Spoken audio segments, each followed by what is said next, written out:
Aujourd'hui, le 22 octobre 2024. Première lecture. Le Christ est notre paix, des deux, le juif et le païen, il a fait une seule réalité. Lecture de la lettre de saint Paul apôtre aux Éphésiens. Frères, au temps où vous étiez païens, vous n'aviez pas le Christ, vous n'aviez pas droit de cité avec Israël. Vous étiez étrangers aux alliances et à la promesse. Vous n'aviez pas d'espérance. Et, dans le monde, vous étiez sans Dieu. Mais maintenant, dans le Christ Jésus. Vous qui autrefois étiez loin. Vous êtes devenus proches par le sang du Christ.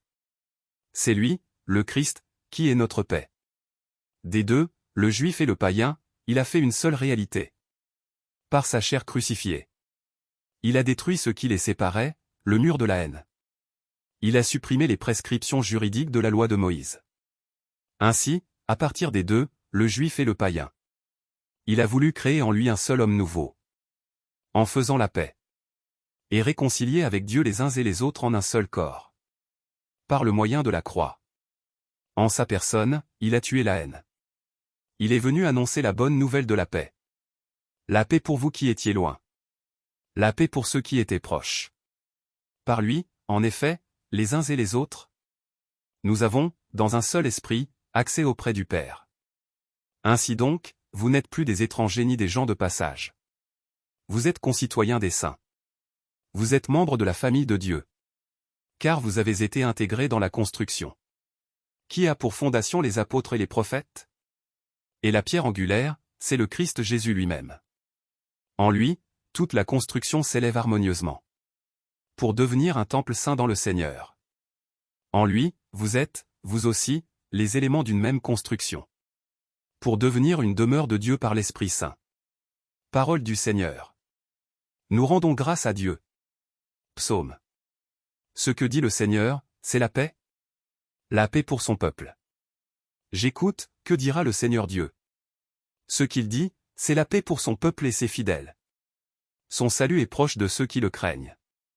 Et la gloire habitera notre terre. Amour et vérité se rencontrent. Justice et paix s'embrassent.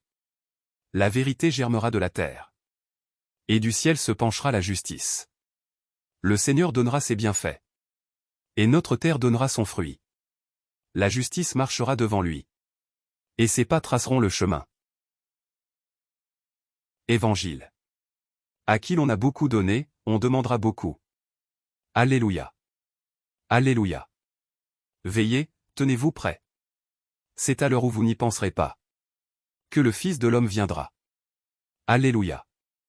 Évangile de Jésus-Christ selon saint Luc. En ce temps-là, Jésus disait à ses disciples: vous le savez bien. Si le maître de maison avait su à quelle heure le voleur viendrait, il n'aurait pas laissé percer le mur de sa maison. Vous aussi, tenez-vous prêts. C'est à l'heure où vous n'y penserez pas. Que le Fils de l'homme viendra. Pierre dit alors: Seigneur, est-ce pour nous que tu dis cette parabole? Ou bien pour tous? Le Seigneur répondit: que dire de l'intendant fidèle et sensé, à qui le maître confiera la charge de son personnel, pour distribuer, en temps voulu, la ration de nourriture? Heureux ce serviteur, que son maître, en arrivant, trouvera en train d'agir ainsi. Vraiment, je vous le déclare. Il l'établira sur tous ses biens. Mais si le serviteur se dit en lui-même: mon maître tarde à venir. Et s'il se met à frapper les serviteurs et les servantes, à manger, à boire et à s'enivrer, alors quand le maître viendra, le jour où son serviteur ne s'y attend pas, et à l'heure qu'il ne connaît pas, il l'écartera, et lui fera partager le sort des infidèles. Le serviteur qui, connaissant la volonté de son maître, n'a rien préparé et n'a pas accompli cette volonté, recevra un grand nombre de coups. Mais celui qui ne la connaissait pas, et qui a mérité des coups pour sa conduite, n'en recevra qu'un petit nombre. À qui l'on a beaucoup donné, on demandera beaucoup. À qui l'on a beaucoup confié, on réclamera davantage. Acclamons la parole de Dieu. Louange à toi Seigneur Jésus.